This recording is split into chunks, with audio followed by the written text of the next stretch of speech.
Hey everyone, thanks for joining us today on Unlocking Life, where we dig deep to get to know the person behind the business. Before we get started, we just want to remind you watch all the way till the end.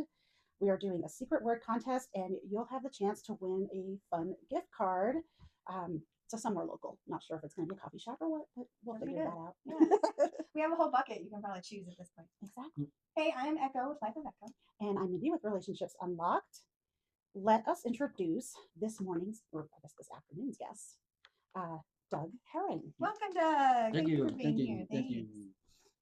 All right. So, what do we need to know about you? Tell us the what and why of what you do. The what and why? So I am a financial advisor and planner, which of course tells you almost nothing because nobody knows what financial planners and advisors do. Or if you do, you assume we all do the same thing. So yeah, what I like to say is I guide people to their dreams and desires, and I know that that's also something a lot of financial planners uh, say. So maybe more specifically, I mean, I actually try to walk with people. I try to find out their hopes and dreams. I spend a lot of time on the gathering part, and the gathering is not just sort of the technical information that I need, but also who are you? Mm-hmm. What are your desires? What are your goals? What are you passionate about? What's And their so story? exactly, what's your story? Where have you been, and where are you going?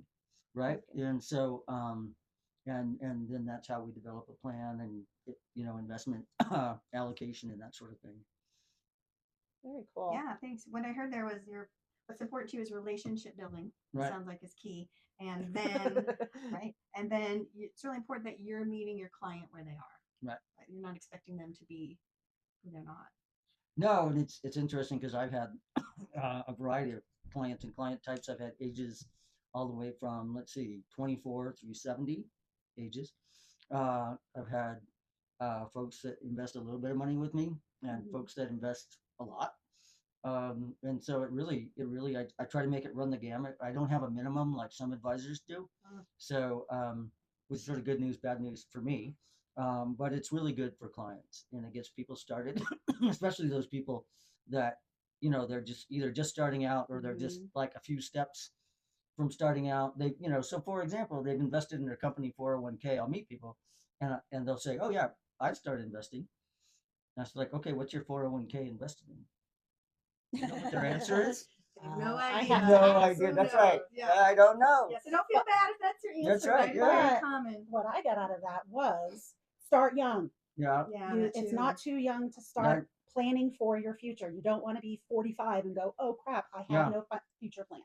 Well, and Mindy, that's a great point because you don't know how many 25-year-olds, 30-year-olds that I meet. They're like, oh, well, I haven't invested for retirement yet, I have but time. I've got time. Mhm. And what they don't understand is that the younger you start, time is on your side because they Mhm. don't understand the multiplication of money being invested and how fast it can multiply. And then, you extend that from say 25 to 35, 35 to 45, Yeah, you've 45 to lost all that 55. And time. yeah, exactly. And the other thing um, that's really important, and it just zipped in and out of my head, but it'll come back to me about that point. But We'll yeah, probably I circle know, around I to know. it. It just circled right back through my There you brain. go. There you Yeah. go. So the other fact that most people don't realize, sometimes they'll see people my age, and I'm on Medicare, so that gives you a little There's clue. some years young. Is what you Yes. But that something like 80 or 90% of Americans build almost all of their wealth after age 50 because of Mhm. that multiplication effect. Yeah. And so if Makes you've sense. started young and you've built it, you could just imagine this. If you start when you're young, and so even if you never invested after age 50, what you've accumulated at age 50 could double or triple or quadruple Mhm. by the time you're 65. Yeah, because it's going to keep working even if you stop adding to it. That's absolutely right, Mindy. Yeah. So, All right. Well, today our topic is money, kids, and what actually matters. So let's unlock 55 seconds of science. There's a lot of research done around happiness, and there's an actual math configuration called the happiness quotient, and it measures how happy something makes you over how long of a time it keeps you happy, and at what point in that timeline does your happiness start to fade. And what we learned is where you spend your money matters a lot with your happiness. You can be super excited. An example is to buy a couch, right? You sometimes need new furniture. You're buying a new couch. You know your budget. You save the money. Mhm. You're really proud of it. You are looking at all the couches. You're shopping for the couches. You pick the couch. You pay for the couch. The couch comes in, and you have a decent 1 to 10 happiness quotient at that point. Most people do. Excited for the new couch. But over time, what happens? That's like the height of your happiness, right? Is getting that couch in and sitting on it for the first time, and then it kind of wanes off. Mhm. But when we spend our money on experiences, whether it's impromptu bike ride around the lake with donuts for breakfast, or it's like an overseas vacation, whatever it is, there's all this happiness in planning. There's the happiness in being in the experience, and then there's the follow-up happiness. And planning for an experience and being on the experience brings more happiness than shopping for something and getting something new. But then talking about the experience with other Mhm. people is the biggest number of happiness Yeah. that quotient can get. It's remembering it, Mhm. sharing it with others, looking at pictures, things like that. Because Absolutely. in a year, you're not going to be talking at a cocktail party about the couch you bought a year ago, right? You're going to be Right. talking about Your trip that, to. right, or that really great time around the Mhm. market. So it's scientifically proven when you spend your money to do the best you can to spend it on experiences versus things when possible. That's my 55 seconds of science. There you Very go. nice. Yeah, and thank that's you. great advice too. Great information for people that have. So that's that fascinating science. Mindy, help us unlock all of this through a relationship lens. I can do that. I didn't memorize mine though, so It doesn't matter. You do I'll be you. reading from my paper. I know this from a long time You ago. do know this, and that's like super. That is super cool. And after this, you guys can look at my book over there with all my pictures from my trip to Cabo that we went on Okay. with a couple of friends of Yeah, ours. I feel your And then happiness she made quotient the I book. was gonna say raising even that's as still on talking my about it. travel list is Cabo. Your Talk, bucket talk to me list. later. Cool. We got a timeshare. Oh, okay. Yeah, Even better. hello. Yeah. All right, so 55 seconds from a relationship point of view. So when we think about relationships, we usually think about people, right? Friends, relatives, a spouse, etc. Well, how often do you think about your relationship with money? Yes, how we deal with, feel about, and handle money is a relationship. And you will sometimes hear someone say that they have a healthy relationship with money or an unhealthy one. So a person's relationship with money is often about much more than dollars and cents. It is shaped by life experiences, family beliefs, personal values, and emotional responses. For some people, money represents security and stability. For others, it may symbolize freedom, success, or even stress and anxiety. So, yeah, that's real. Yeah. Yeah. It's like, yay, I have money. Or, maybe you're stressed out because you don't have enough money, or maybe you're stressed out because you do have enough money and that could be stressful too. So, and it's weird. The way a person views money often begins in childhood. Someone who grew up in a household where money was scarce may develop a strong desire to save and avoid financial risks. Conversely, a person raised in an environment where spending was common may be more comfortable using money for enjoyment and experiences. That's like a really good thing. It's hard to make yourself, even if you have the money when you didn't, to make yourself spend it. Like, and say, hey, I've got this. I want this experience. To change those neural pathways, saying it's Mhm. okay to Yeah. spend it. You got it. So these early lessons can influence financial habits well into adulthood. Money can also affect relationships, self esteem, and decision making. People may feel proud when they achieve financial goals, while financial struggles can create feelings of worry or inadequacy. Because of those emotional connections, managing money is not only a practical skill, but also an important aspect of personal growth and self awareness. Developing a healthy relationship with money involves understanding one's beliefs and behaviors. It means finding a balance between saving for the future and enjoying the present. That's a really hard one in my house. Ultimately, a person's relationship with money reflects both their practical habits and their emotional experiences. By becoming more aware of this relationship, individuals can build greater financial confidence, reduce stress, and make choices that support their overall well being. Yeah, all good stuff. It's interesting. There's a book, and I don't remember the name of the author offhand. It's simply called The Psychology of Money, and it really addresses a lot of those topics. And it's another thing I try to share with clients and potential clients is because it is funny how much of financial advising is not just the technical aspect. Oh, absolutely. But anyway. Yeah, absolutely. I think it's a mind blower because when I read your 55 seconds, I thought, I've never thought, like you say, oh, my relationship with money. But when you compare it to a relationship with a person and even like a pet and making it like this real give and take reciprocal interactive thing, Yeah. that is much different. Yeah, than when you make it just a tangible when you make it real. thing in your life. Yeah. Ooh, love it. Mind blown. So let's get into our questions. And you kind of touched on this at the beginning a little bit, but I think there's more. There's more for you to tell. So you describe yourself as a financial planner with heart. Yeah. Tell us what that means. Yeah. No, that's a great question because I thought about this. Is in some ways it's a really stupid thing to say, right? Because we all have hearts, right? and we wouldn't be alive if we didn't. True, true. Right? I think it means a lot of things. I mean, you know, you think about like emotionally, psychologically, you know, when you think about the idea of having heart, it means compassion, it means empathy, it means a lot of things beyond just sort of caring, right? I mean, I think fortunately, most of the financial planners in Colorado Springs that I know care about their clients, but to what level? Yes. You know, I mean, and How far do they take it? for me, I use the word we a lot when I'm working with a client. And I think, you know, again, go back to what I said before. It really means walking alongside Mhm. my clients It's and a caring. relationship. Right, Mhm. it is a relationship, and you know, it's funny how much my clients end up being either friends or very much like friends. You know, That's awesome. Yeah, I completely get that. Doug, I really like what you said about when you talk with your clients, you say we, because we is a team, Mhm. and that makes it a relationship. Like, Right. immediately. Absolutely. Yeah, very cool. So Mindy, in your 55 seconds, you shared how relationships with money start in childhood. Doug, how would you say your childhood experiences with money shaped who you are today? yeah, such a good question. Because I actually think about this quite a bit. Oh. But my earliest memory of my family, for Memory? example, That's a good remembering. That's a good Right, word. that's right. I'm inventing words now. There you go. Perfect. I like it.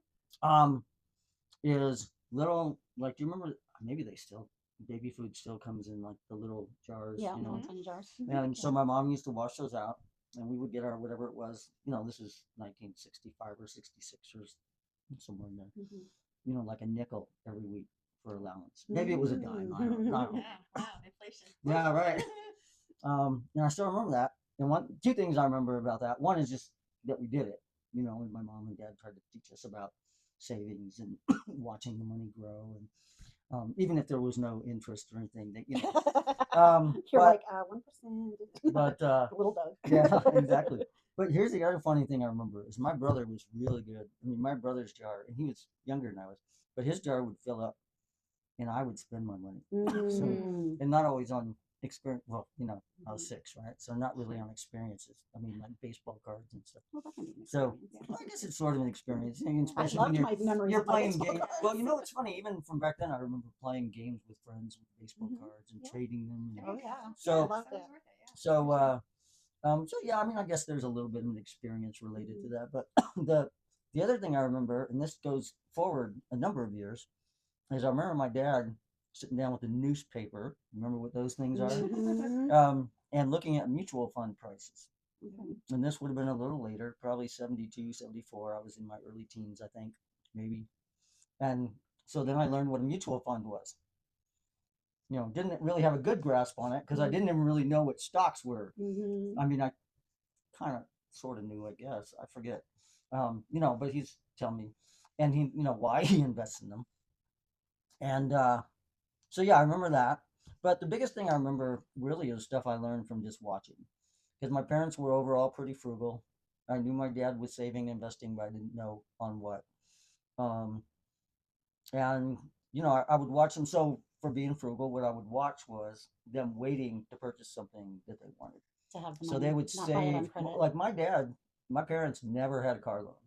Mhm. Didn't matter if we were doing well or earlier because I was a first child. I was born year and a half after they married. My dad was actually he was just finishing his master's degree program. So we obviously didn't have a lot, at least when I was little. And but that's just something I remember is they paid cash for cars. Mhm. And what Schmidt does, we never had a nice car. You know, Yeah. I remember this little used Chevy Chevette. Do you remember the Chevette? Oh, You're yes. probably too young. Yeah, my mom Okay. had one. I think it was Okay. my mom's first car, if I'm not mistaken. Okay. So, you know, I remember things like that. And so a lot of that carried over into adulthood. You know, I've been a little rebellious. I probably spent a little more than my parents, you know. So, you know, back to this, what you were talking about, things you learn from your parents and Mhm. what kind of family you're part of. And, you know, and then we all know there's sort of the rebellious children or the obedient children or Sure. whatever. I wasn't like super rebellious, but I spent a little more than my dad was comfortable with. But, you know, I think because he was so frugal that like my Kind of turned you excess, off. well, my excess was like, if you look at the scale, okay, so for everybody watching, if Yeah, you look at the right. scale here, right? If my dad was here, like I went here. Yeah. Like your I didn't excess go over wasn't- here. You know what I yeah. mean? So my Sure. rebellion was pretty mild. Like it Yeah. wasn't wasn't like Mild money boom. rebellion. Yeah, I That's never had good. a Ferrari or anything like that. No. A couple of things really stand out. Like you were talking about the age you remember of having the jars and the savings, and the age of which you understood your dad to be studying mutual funds. Excuse me.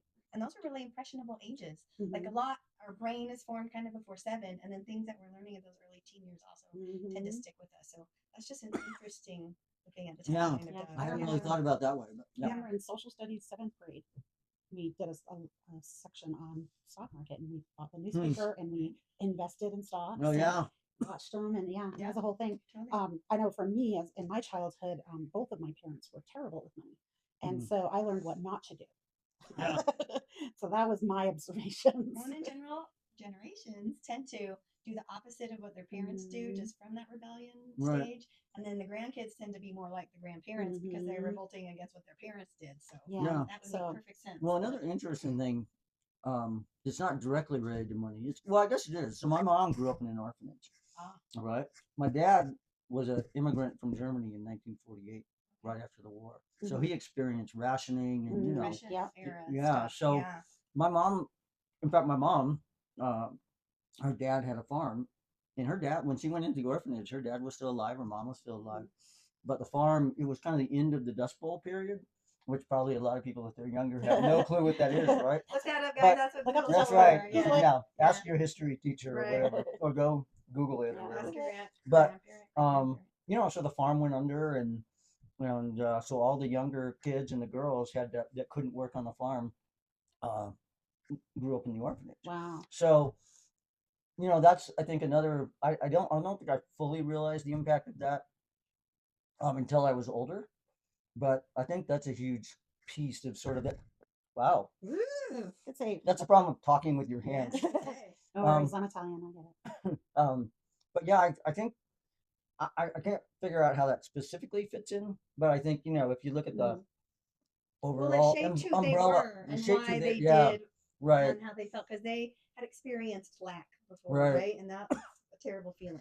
And I Right. think So- finding the balance is really important. Like you said, you know, the kids rebel, and then the grandkids were. I don't think that's really happening in my family, just because I think we did a good job of teaching our kids the value of a dollar, but also you don't have to save every single penny you can spend, but you know, you also don't need to go overboard, you know, and where my mom was a compulsive shopper, you know, an emotional shopper. Yeah. So, you Help know, level the playing field. a yeah, little. so you gotta like find that balance. It sounds like your parents did a pretty good job with that. yeah, I think fortunately, I'm looking at grandkids now. Yeah. To your point, Yeah. I mean, because well, two things. I think because like my kids knew my parents more than my in-laws, Mhm. and because like I didn't. Well, my sister, my brother, and I, none of us really sort of rebelled. Like I said, my rebellion was like, you know, comparatively. Minute. yeah, comparatively small. I think my kids, you know, sort of appropriately haven't really greatly deviated from Mhm. any of that, and so that's fortunate.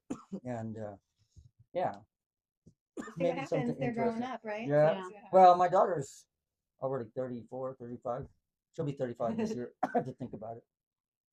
Very, very cool.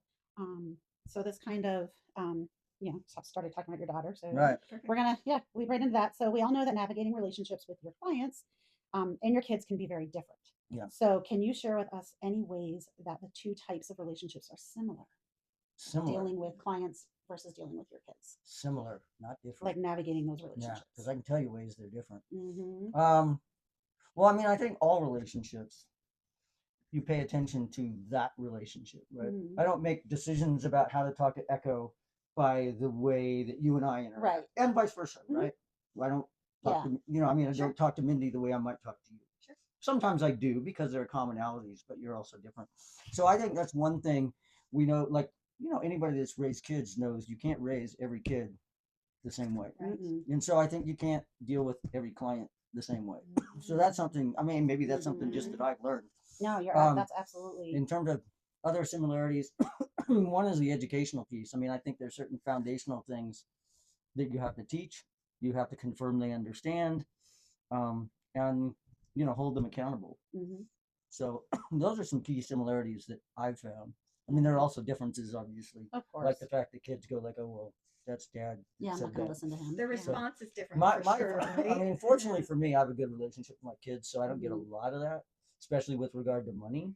I think it would be different, like if I was really bad with money, Yeah, that's true. but I was telling That's a them hypocrite. like, be good with your money, Exactly. and they'd be Yeah. going like, well, you're Yeah, don't You learn have to from me. model Don't what learn you from want me. Right. from them. Yeah, Exactly. for sure. Well, when I first asked the question, my brain went to how many of your clients do you feel like you're treating like children? Like you're Yeah. like you have to babysit them and you Well- have to watch them and, Yeah. and talk to them as if Yeah. Well, I Keep an mean, eye on that's them. that's a good Exactly, point yeah. because because of the wide variety of clients Mhm. that I've had. Yeah, there are some that know a lot, and those are sometimes hard to deal with it because they're like, well, why not this? And why, you know what I mean? Sure. And then, but then I get some that they just tell me up front, I don't know anything. I'm not good. I'm not good at math. I I'm don't a know anything about money. sponge. I have a client who's a widow, and her husband handled everything Mhm. That's Everything. very common. for decades, Mhm. and she's just told me I know nothing, and she's a very intelligent person. Mhm. I mean, I won't go into what she does and all those kind of things as a profession because Right. I mean, not likely that anybody listening knows who she is, but Still, you know, protect the privacy, just in yeah. case, Absolutely. you know. But she's a very, very bright person, but money, finances is not something she's ever had to deal with. Yeah.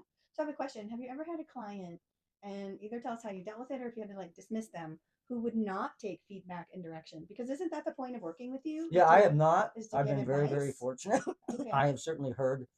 I mean, I have, colleagues uh, that have had that happen. Okay, I'm just curious. And it gets dealt with a number of different ways. I mean, if it's serious enough, yeah, I would, and friends of mine have just said, sorry, this ain't working. This You isn't need to working. find somebody else. Yeah. So, Huh. and that's unfortunate. But I did have a potential client. So this is a kind of a funny story, especially since it was somebody that was referred to me from Meat Street Networking Ah. Group.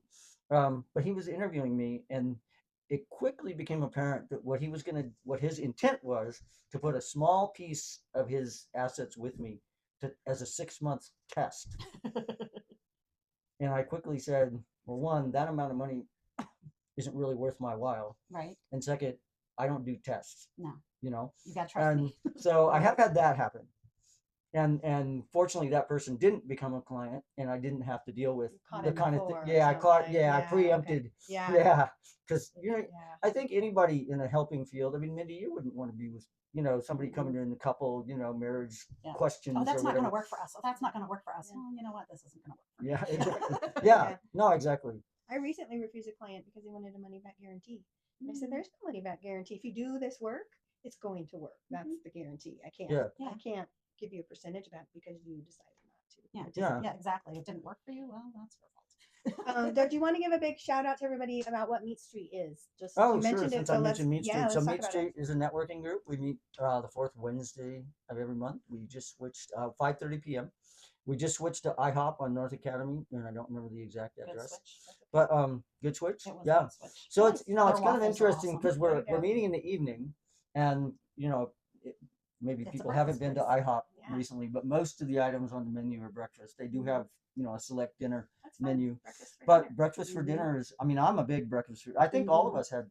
I had a breakfast- waffle. Yep. Yeah, and I had It was I delicious. can't even remember what I had. Oh, I had You had the a bur- super the- hot yeah burrito. omelet thingy. The omelet, yeah, it was Yum, yum. like a Mexican hot pepper omelet. Ooh, But okay. yeah, it was good. So, And what but happens that's at Meat Meat Street? Like there was. well, it really depends. Sometimes we have a speaker. And then what I've been trying to arrange lately is, if not a speaker, at least a topic. And then either I or somebody I've assigned or who has volunteered will lead that topic. And so it's not, it is partly, getting to know people and create relationships. And then it's also partly educate.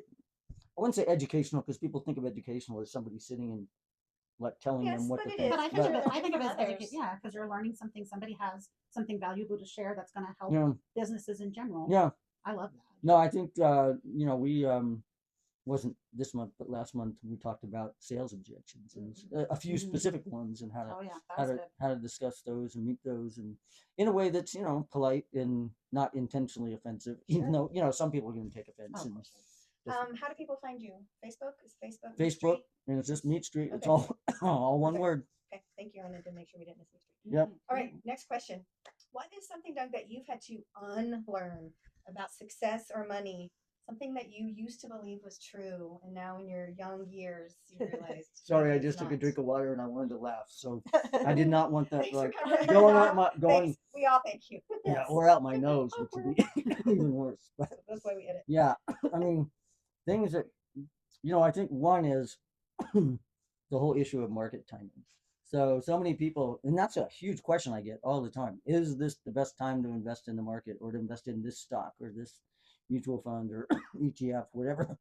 Um, and there's a saying, and a lot of famous people even repeat this over and over again, and that is that investing is all about time in the market, not market timing. And Mm, like that. I had an early success timing the market, and you know what that did?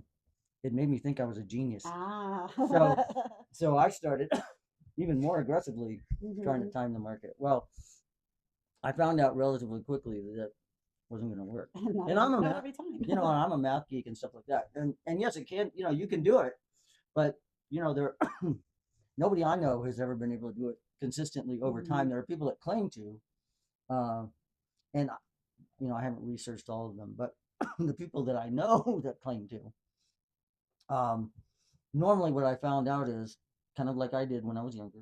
They have one or two big hits, and then they claim, "Oh, see, like Mhm. it's like how long you've been doing this? 3 years.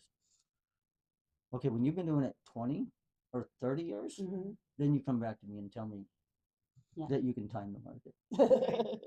Because a that's the really other good thing. tip, That's the yeah. other thing I found is that I think especially when you're young, it's kind of almost backwards, right? When you're young, and you say long-term investing, you should be thinking 30 or 40 or 50 years, at least in Mhm. terms of your retirement account, right? Because Right. I mean, if you're 25 or 30, you're not going to be retiring for probably 30 to 35 to 40 Mhm. years. And the other thing is you've got another 20 to 30 years to live after that. To Mhm. support. So you're right? really not investing for 30 years, you're investing for 60 years. Mhm. And a lot of people don't think about that. But for some reason, it seems like the opposite. When people are younger, oh my gosh, I lost money. And it's like, well, why do you care?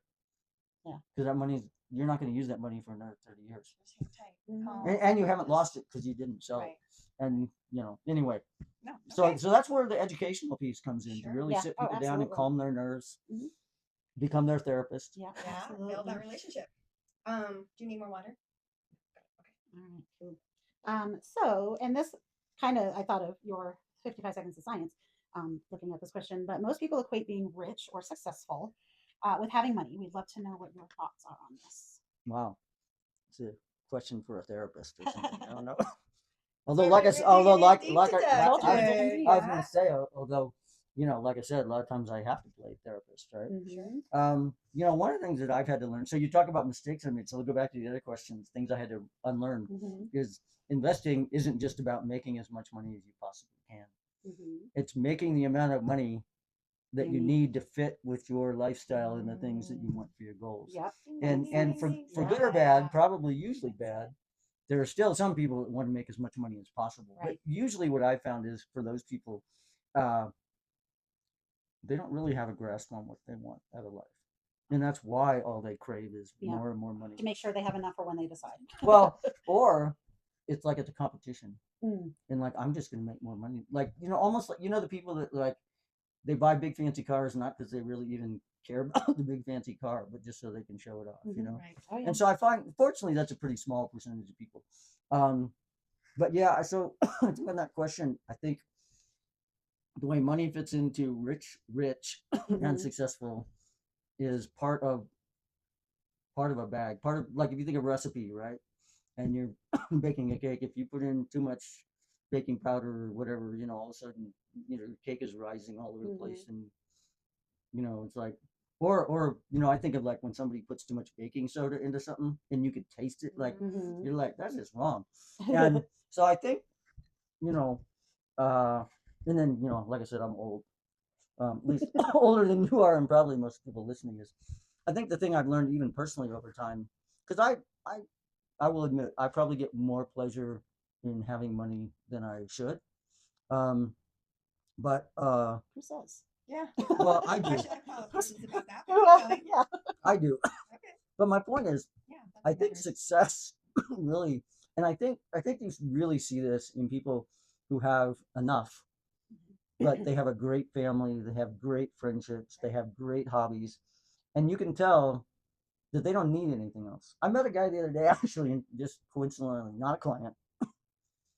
He's a motorcycle guy, and he says, "Yeah, I have like 17 motorcycles at home, and I'm working on most of them. You know, they're unfinished projects." And man, he was so happy. But I could also tell. I mean, he didn't tell me how much money he had, but just from some of the comments he made, that he wasn't rich, but he had enough. He had his house. He had been and needed and had a little and extra to have fun. yeah, and it sounded like he didn't talk a lot about his family, but he talked enough about his family that I got the feeling like things were pretty good. Gets along with his kids, even though they're grown, and everything. And so I think I think all of us need to find that balance point of, and success is not. It's funny because now that another story, now that I think about it, I don't want to say too much because then people figure out who he is. But a guy that was at one point fairly influential in the business community here in Colorado Springs is a friend of mine, and we talked, gosh, it's probably decades ago now, or at least a decade and a half ago, about this thing that money doesn't define you and money doesn't define happiness. And he's pretty well-to-do kind of guy. So part of me at the time was saying, well, that's easy for you to say, but Right. but no, I mean, Yeah. I think he was really right about that. That comparing yourself based on money makes no sense. If you have enough to do the things that you enjoy doing and you love your family and your friends, then that's success. There's actually a story. There's actually research done around at what level this much money makes you happy, this much, and it's been a few years, so I'm gonna inflate a little bit, but it's like $85,000 a year. That pays for your home, for your meals, for shoes, for the kids, for a little extra. Like there's a point, and then once you make more than that, the happiness quotient does not actually rise as quickly as it does up to that Right. first $85,000. Yeah. So Makes I sense. mean, Yeah, you have to again, make you a need lot to more money to you be a want to be little secure and happier. safe. That's correct. Yeah. You don't have to Yeah, I think be you're in the referencing seven a figures. I think you're referencing a study that was done at Princeton University a Okay. few years ago, Yeah. and at the time the number was plus or minus $75,000. Correct. That's why I inflated it. We must be Yeah, talking about the yeah. same So thing. now it would, Yeah. I don't remember what year that was. So been a now, couple, like you yeah. said, it would be 85 to 90,000 now. Yeah. And of course, that's a national average, which I think we all know is, if you're living in rural Mississippi, that's not the same as New York Not City or for Honolulu. sure. But so people would have to, if anybody's listening that would, question that, you have to adjust that for where you live. Sure. Oh, of course. But no, I think just observationally, I mean, I have friends, like I said, I wouldn't say just getting by, but are kind of on the more modest end of wealth. But they have, again, great families, great Right. hobbies, great friends, and everything, and they're like, what else do I need? Right. Yeah. And I have friends that live in Colorado Springs that live in very, very nice places and have fortunately also have very nice families and all those sorts of things. And so, but yeah, I would say the happiness factor, like I said, or the happiness quotient, it does go up a lot slower Once you Yeah. hit once that. you hit Mhm. that satisfaction level. Yeah. Yeah. I find, like, for me, growing up not having much, and then when we did have it, mom doing what she wanted with it. Um, Now as an adult, and my husband, we worked really hard to get where we're at right now, and we're comfortable. Like, we're really comfortable, and that is really nice. I have to say, like, where we don't have to stress. I mean, he stresses because it's a commission job, but we've invested and we've put money away and we've done the right things so that we don't have to stress too much, and we can enjoy our kids and do things with our kids and still go on trips and things like that. All the stuff that you're like, oh man, when I'm an adult and when I'm older and when the kids are gone, we can do these things. Well, we can because we planned for it. Yeah. So Well, planning, I think, I mean, everybody thinks, this is the thing, another thing I run into a lot is everybody thinks, not everybody, but Many people. most people Okay. seem to think that the role of a planner or advisor is to find you those investments that nobody else knows about. But And that really the golden nugget. planning piece, and Mindy, I'm glad you said that because it just triggered that. Like having a roadmap to get from where you are today to where you want to be. And it's amazing the amount, this isn't just Doug's opinion. The amount of research that has shown that having a plan and sticking to it, and if you have to deviate periodically because this month we can't do that or whatever, absolutely. getting back on track as quickly as possible, Yeah.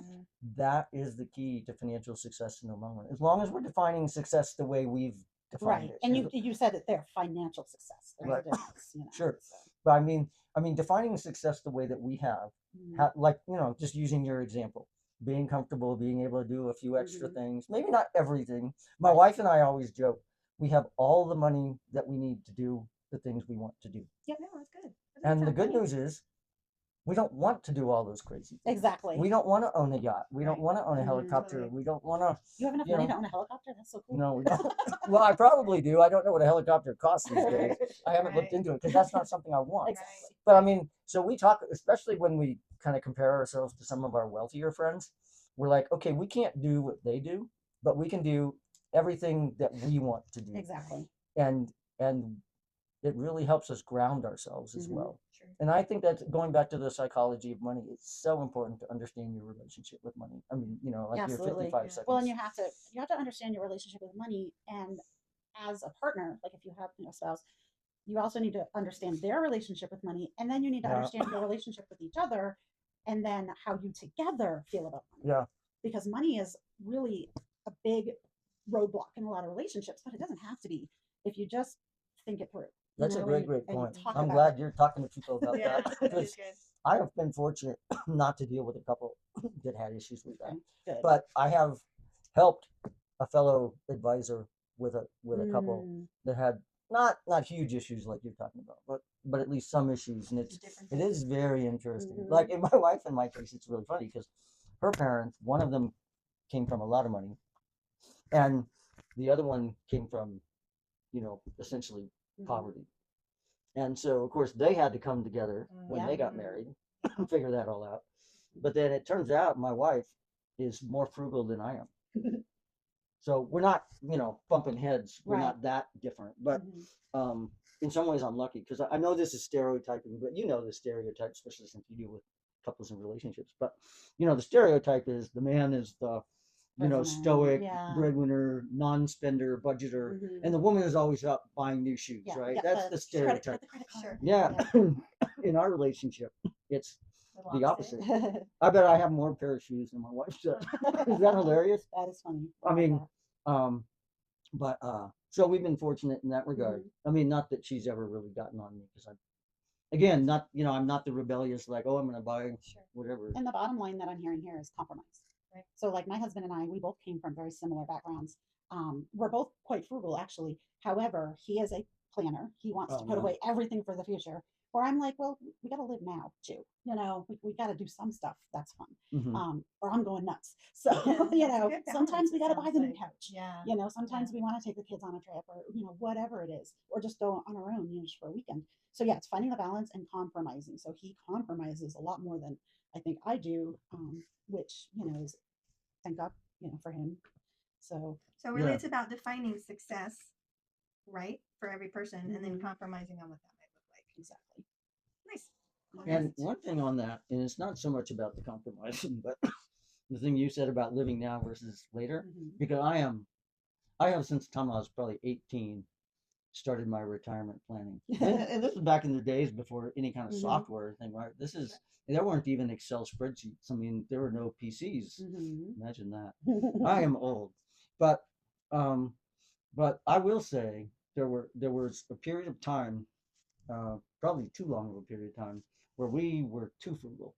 Now, the good news is that's part of why we're where we are today. Mhm. But that balance is really tough to find, especially when you're in the middle of it. I don't know if you and your husband have found that as you got there, but Yeah, it's I tough think to find so. that balance. Yeah, sometimes it is, especially if there's a need, but you're like, but, is it really a need? And Yeah. because like one person sees it as more important than the other. And then he's like, okay, we want to put all our money into this. And I'm like, but do we want to do all of it? Yeah. So yeah, finding that No, I balance. sure Absolutely. understand that. I think it's hard, and I think for anybody listening too. I mean, I think it's important for them to understand a couple things. One, if they're having struggles with that, come see Mindy, or you Totally. could come see me. But depends on how Mhm. much is Where you're a at in relationship the thing that right. needs to be Mhm. solved, and how much is more of a financial education thing. Um, because that really is important. And if you just let it sit, I mean, it's with every aspect of a relationship, right? In intimacy, if you let those things sit, Mhm. then And they you don't get talk. resolved, Yeah. and everybody Communicate. exactly because then it explodes. Yeah, So absolutely. We have one last question. All right, yeah, one last question. So when your kids look back at who their dad was when they were growing up, Sorry, another one. I'm gonna spit out my water. well, when they so that when they look back at who you were when they were growing up, what do you hope they learned from you? And this doesn't have to be about money or finances, just in general. What Yeah, did they learn from you? We're celebrating Father's Day this month, so we want that's to true. know That's about, coming up. yeah. My wife keeps What's your reminding me, and I have legacy? no. What do you want to do? I don't know. Right? What's your legacy? Yeah, that you well, wanna leave? we talked about that a lot because that's the only thing we can think of is eating. Boy, um, I think with regard to money, hopefully what they learned is that, I think especially as I got older, we had a little more balance and we did the things we needed to do without being extravagant. Um, we've especially, as we kind of got to the point where we were a little more comfortable. For example, celebrating family events. Mm. Um, when they were little, and we'd have birthday parties, for example, we would do more of those just cake and ice cream, Mhm. have a few informal games at home kind of birthday parties. Oh, yeah. And fortunately we were able to we had a big enough house that we could do that, and so that was nice. Um, yeah, back in the days of lawn darts that are now illegal, we actually did that Yeah. once. Of course, the kids were a little older by that time, but we have gotten rid of those. But like I can even think of like Mother's Day when my mom was still around. We would make a big deal of that with grandma and Mm. things like that. So hopefully, uh, they've got a good sense of what money's for, like and we didn't do a lot of trips. We have done a few, um, but I think the other thing that I hope they remember is when things were really important, we were willing to spend money on them. Mhm. That it wasn't all about frugality. It was a give and take. It was like, our regular lifestyle is this, Mhm. but you know, um, When you have a little extra, it doesn't well, necessarily have to go in the bank. so You can so use it. here's an I don't know. I guess it's more and more common because more and more kids play like club sports. But our daughter ended. I mean, so to look at the final output, my daughter did end up playing soccer in college, and she was on scholarship and everything. But we did invest in her all along, and there were times where we pulled back. Oh, you're not interested? Well, then we're not going to pay for that. Mhm. You Been know. there, done that. But Yeah. if you're passionate about it, we know that you have the talent. We believe in you, and we'll fund that. Right. And so, and we did similar things with the boys. They're substantially younger. Um, so I hope they learn something from that as well. That families. I think that's a big thing. I hope that family's important, and we spend money on that. So experiences. My in-laws lived in Fort Worth, Texas, so we would make sure that we got down there at least once a year to see them. Other family that was still in California, we maybe not see quite as often, but um, try to get out there. So yeah, I think those are the big money things for sure. I hope. Well, I know because my boys are 27, my daughter's almost 35. 35. I say that, and it's just like I am so old. How'd that happen? Yeah. But My feel parents, but, my parents have a 50-year-old. But they're coming up all, 50-year-old, they're all so. great kids, and I think just based on, and the boys still live at home, so I talk to them relatively often. One of the boys works nights, so I don't see him quite as much. But yeah, I mean, I think they have a lot of, both with regard to money and the way they treat people and things like that. Um, and I think that's, me not running money related, but I think giving back to the community and that people are important is, I think, something that I hope they remember about me as a dad. Um, I still do a lot of volunteer work. I'm on not-for-profit boards, and so yeah, I hope they see that. And well, I know my daughter does because she's even more obsessed than I do, even though she has twins now at home that are Aw. just turned a year old. Wow. Can you believe it? That goes quickly. It does. It's crazy in there. Cool. Yeah. All right. Thanks, Doug, for that. All All right, right. I have listeners. one little quick. Oh, thing. yeah. So sorry, I'm gonna put Doug on the spot. Uh-oh. So, and we're gonna get personal. So I know you've had a lot of health struggles recently and within the last few years.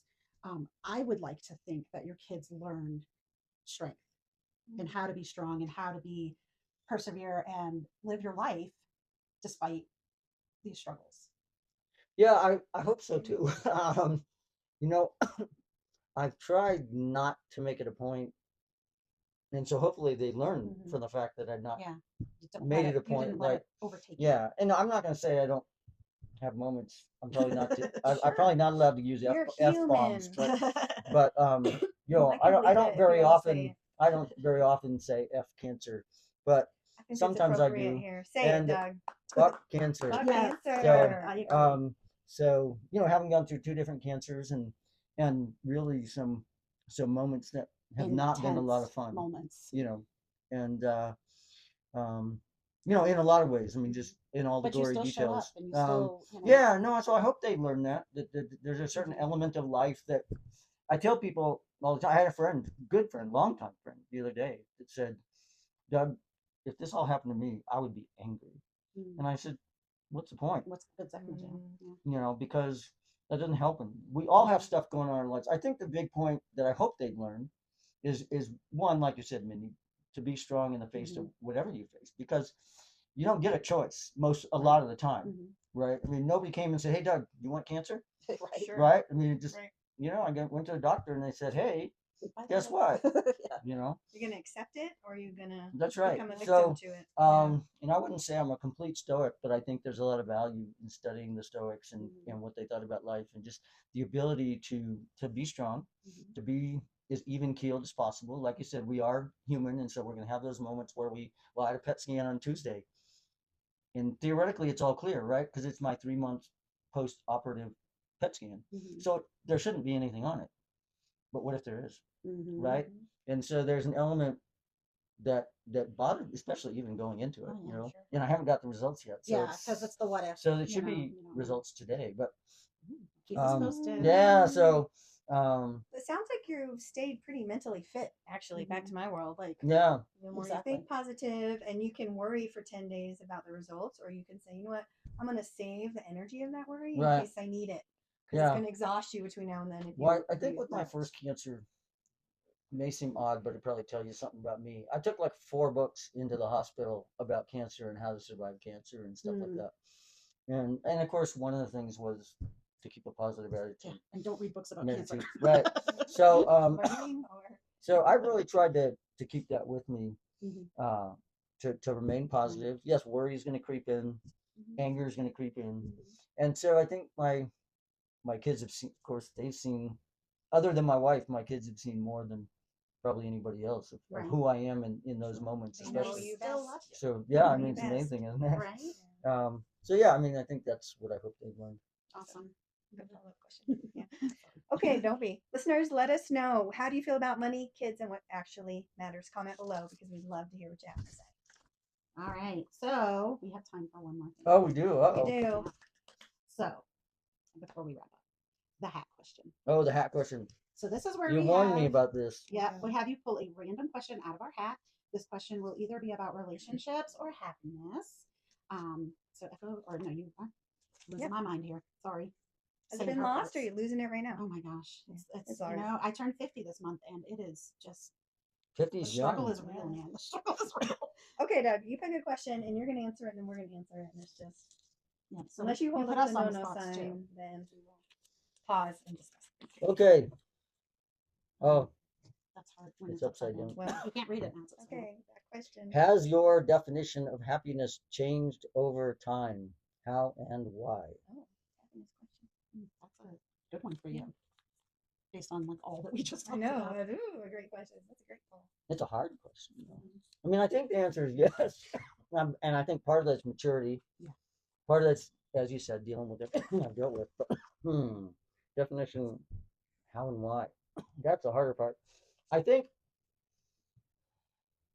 yeah, I think part of it is, you know, sort of like the Stoics, learning to be content with what you have. Um, and that doesn't mean you can't strive for more or try to do better, or you know, whatever your definition of Right. better is. But to be content in the moment. Mhm. And if you can't be content in the moment, it actually, what I think anyway, it makes it harder to be happy as you get more.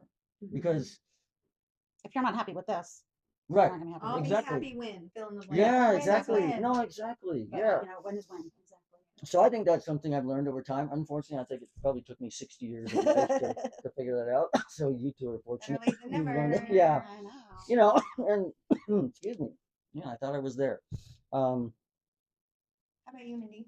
So, okay, so has your definition of happiness changed over time? How and why?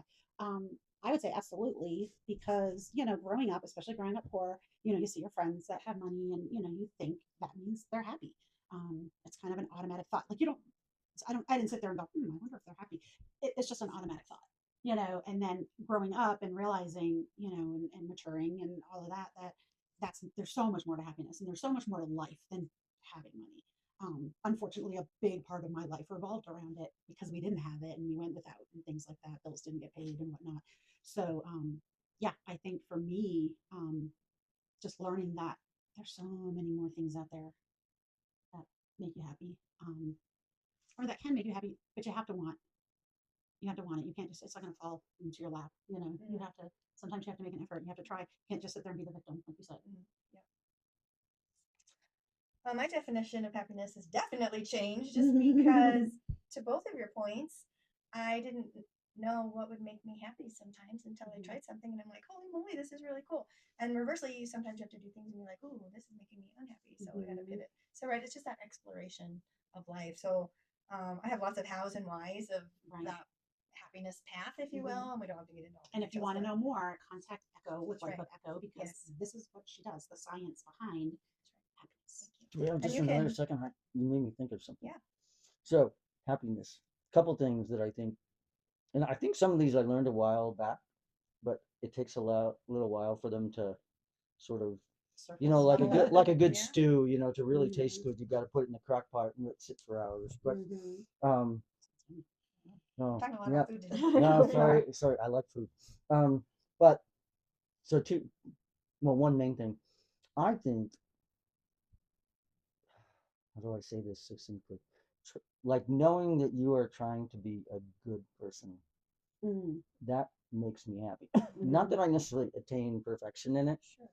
but and then that the other thing that's part of that is I mentioned this earlier. One of the things I enjoy is giving back to the community. Mhm. And I think for most people, and you may actually know this from your research, that for most people, when they give back to the community, either in time or money, that makes them happy. Sure. Mhm. That Sure does. contributes to their happiness. And it's this conundrum that like, well, wait a minute, I'm giving away my money, money I worked hard for, but it still makes me happy to see somebody else's success or to contribute to it. And I think the difference for you versus maybe some other people is you're genuine. So you genuinely want to be a good person. You don't do it for show. Right. You don't give away for show. Like, Right. and Walk there are your some talk. that do that. Yep. So yeah, Well, And they say thank they're you for happy, that. but That's very nice of probably you. they say they're happy, but probably they're not. right. Maybe. Or They're, they're happy are, when they get the recognition. their definition of happiness is different. Yeah, ours. maybe. Exactly. Yeah. So, okay. Absolutely. Cool. Thank you, Doug. Oh, Thank you're welcome. Thank you, listeners, for Thank joining you. us for June and Unlocking Life. Remember, happiness grows when we share it, and relationships thrive when we nurture them. Before we sign off, Mindy, tell us what's happening at Relationships So- Unlocked these days. Wait, let's say it again. Mindy, tell us what's happening at Relationships Unlocked these days. So July 11th, and I don't remember the times, but you can reach out to me and find out. I'm doing a customer appreciation event. Actually, Echo is doing that for me. There's going to be a few other vendors, and we're just going to have some snacks, and we're going to have games and activities and giveaways and stuff like that, just to recognize our customers. And even if you've never been a customer of mine, that's okay. You can still come. Yeah. You're all customers of ours Yes, because you listen to the exactly. show. So Yeah. you're invited. So July 11th, and it's going to be at East Library. At 1 o'clock. I want to say 2 to 5 or We'll 1 to post it 4. in the Yeah. comments so you guys know. I don't remember the exact time. That's okay. But yeah, so that is the big thing that's coming up for me. Exciting. Cool. How about Life with Echo? Too much as always. I don't know how to focus. New in, but book. That's okay. Yes, thank Ooh, you. My new new book, book. Asapo Me. It was picked up by Barnes and Noble and Walmart Cool. before I even have a copy in my hands. So it just Yeah, shows that there's way something cool. that's needed. Way so cool. yeah, Awesome, shout out girl. to Misfit Press and everybody that's been Woo. working on that. That's amazing. You can also order directly from me. I'll also post that link because then you get a signed copy. And why do they want And this it's book? the What's same it about? price. It is a guide and journey book for kids, teens, and young adults with type 1 diabetes. Hmm. Yeah, nothing Cool. exists Awesome. like this. So Mm-mm. check it out and I No. hope it helps. I'll be at actually diabetes camp next week, so please send me your good vibes.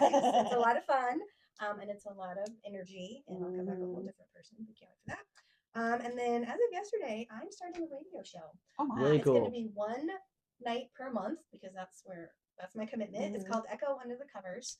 I always wanted to be a singer when I was growing up and just sing covers, and I don't have a singing voice, so now I'm going to just play covers and talk about the history of covers. So Oh, that's going to start fun. on the first Friday of every month from 8 to 9:30, and then the following Fridays are replays because they just have space on the station. Well, and So Doug is in the. Are you still in the? no, the band is sort of, yeah, it's on a hiatus. Okay. okay. Well, if you Okay. know any covers, send me any cover songs that you love, and there'll be a text line to sending covers. I was So going to can't say, wait I to can get that send you started. recordings that we did live. I'll do one. Who's the? I can't. Oh, the remember. band is called Living in the Past. It's a And Jethro Tull Jethro cover Tull. band. I could not remember who it was. I was trying to tell my husband Yeah, about it. so, yeah, a number of the band members are in multiple bands and they just got really busy. A little bit overwhelmed. So- Okay. All right. And I'm thinking about a rebrand, so more on that after Okay. Okay. camp and all this Well, stuff. I'm that's, looking forward to exciting. that. Looking forward to hearing Yeah. more about that. So let's yeah. see. Yeah, that's it. And tell people how to get a hold of you. Yeah, so my email address is doug@mywealthstrategies.com. And my phone number is 719-465-7288. So tune in July when we'll be revisiting anti-resolutions. That's right. I don't know if you guys remember from January. We're gonna check back in with Jean hopefully and she's see ready. Yeah. how everything went the first half of the year based on her interview We will back check in January. Until then, keep unlocking the life you love, one story at a time. One more thing, guys, a secret word for today to win something really cool to a local business. The hint has to do with financial freedom. So put your guess in the comments. Until next time, guys. Bye. Bye.